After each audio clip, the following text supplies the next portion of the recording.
है राधा रानी के वश में जग को नाच नचाए जो। ब्रज रानी का मान के कहना गोपी भी बन जाए वो।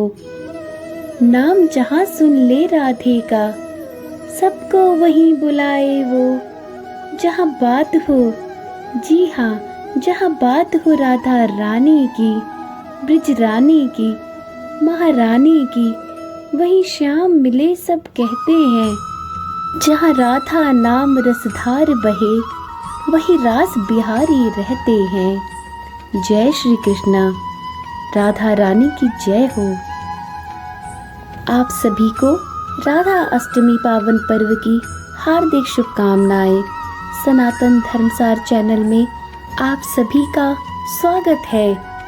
जब भी भगवान कृष्ण की बात चलती है तो राधा रानी का नाम जरूर लिया जाता है। मान्यताओं के अनुसार भगवान कृष्ण के जन्म के ठीक 15 दिन बाद राधा रानी ने जन्म लिया था। यही वजह है कि कृष्ण जन्माष्टमी के बाद राधा अष्टमी का त्योहार भी बहुत ही हर्षोल्लास के साथ मनाया जाता है। प्रत्येक वर्ष भाद्रपद माह के शुक्ल पक्ष की अष्टमी तिथि को राधा अष्टमी का उत्सव मनाया जाता है।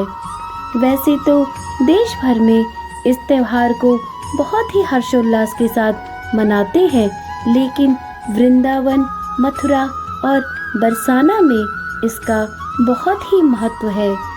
इस दिन व्रत रहकर राधा रानी की पूजा की जाती है और ये भी मान्यता है कि जन्माष्टमी के व्रत का फल अधूरा होता है यदि आपने राधा अष्टमी का व्रत न किया हो तो। राधा अष्टमी के व्रत के दिन राधा जी के भक्त उनके नाम का स्मरण करते हुए व्रत रखते हैं। पुराणों में राधा रानी के व्रत की महिमा के बारे में बताया गया है। इसमें कहा गया है कि राधा अष्टमी पर व्रत करने से बहुत सारे आध्यात्मिक लाभ भी प्राप्त होते हैं, साथ ही माँ लक्ष्मी की कृपा प्राप्त होती है और जो भी भक्त राधा जी के इस व्रत को करता है उसे श्री कृष्ण भगवान की कृपा स्वतः ही प्राप्त हो जाती है। राधा अष्टमी के दिन व्रत करने से सभी तीर्थों को करने के बराबर फल की प्राप्ति होती है।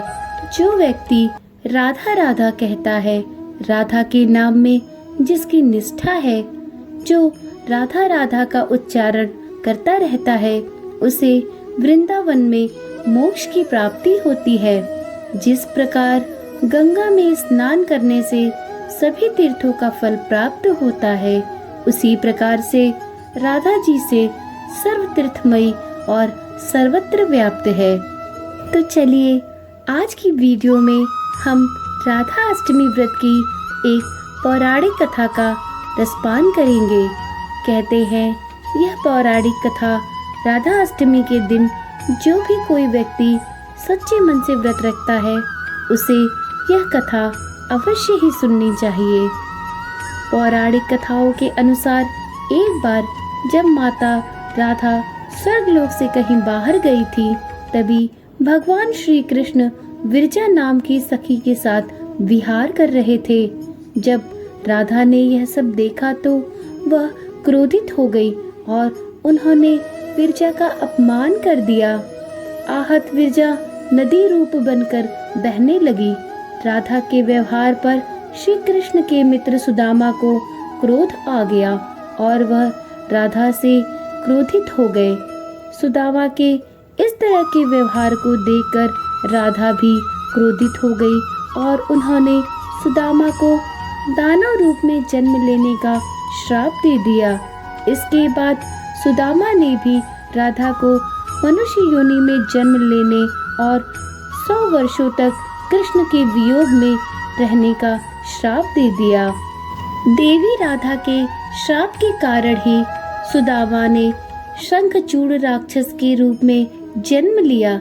वही राक्षस जो भगवान विष्णु का अनन्य भक्त बना और देवी राधा ने अपने श्राप की वजह से वृषभानु जी की पुत्री के रूप में पृथ्वी पर जन्म लिया। लेकिन राधा वृषभानु जी की पत्नी देवी कीर्ति के गर्भ से नहीं जन्मी।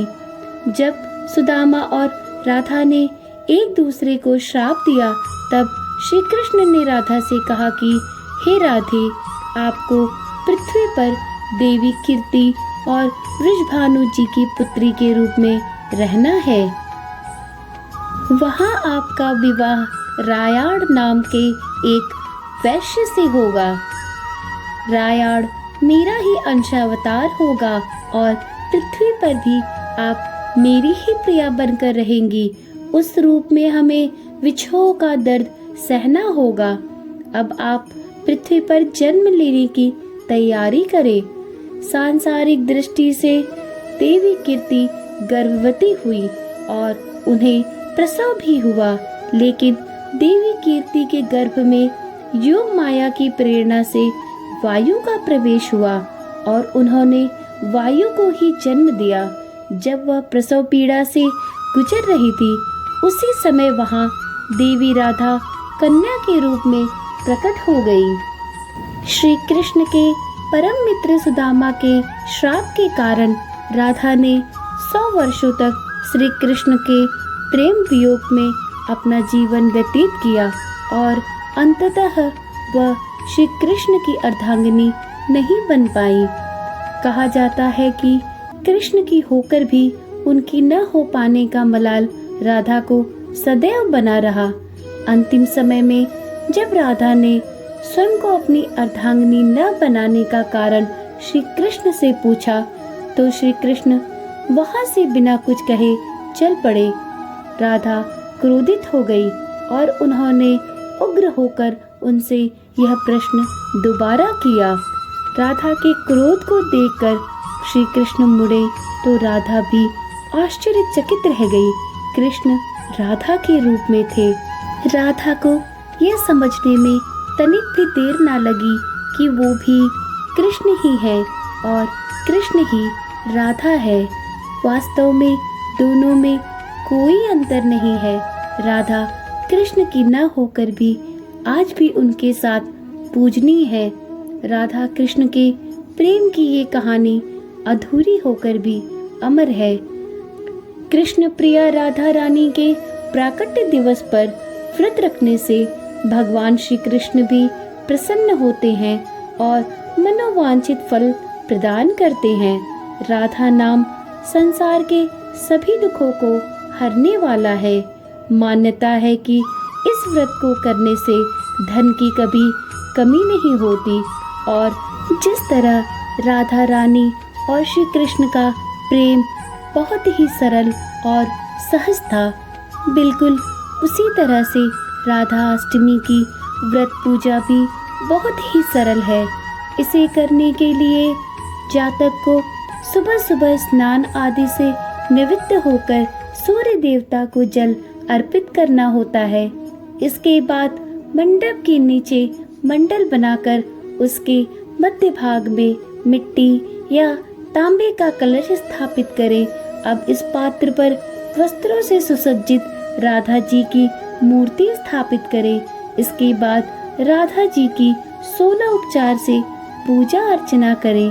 राधा जी की पूजा मध्याह्न के समय की जाती है। पूजन के बाद उपवास करें और एक समय का भोजन ग्रहण करें। अगले दिन श्रद्धानुसार सुहागिन स्त्रियों और ब्राह्मणों को भोजन कराएं और दक्षिणा दें। उसके बाद स्वयं भी प्रसाद को पारण के रूप में ग्रहण करें। इस प्रकार राधा अष्टमी की व्रत और पूजा करने से राधा रानी के साथ ही साथ श्री कृष्ण भगवान की और माँ लक्ष्मी की कृपा भी जातक को प्राप्त होती है। आशा करती हूँ कि यह वीडियो आपको अत्यंत रुचिकर लगा होगा।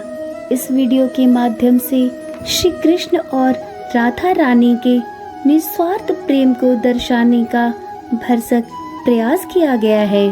उम्मीद करती हूँ कि आपने अब तक इस चैनल को सब्सक्राइब कर लिया होगा। इसी आशा और विश्वास के साथ इस वीडियो को यहीं पर समाप्त करती हूँ। फिर मिलेंगे कल एक नई कथा के साथ। तब तक के लिए श्री कृष्णा हरे कृष्णा, श्री कृष्णा हरे कृष्णा, राधे राधे।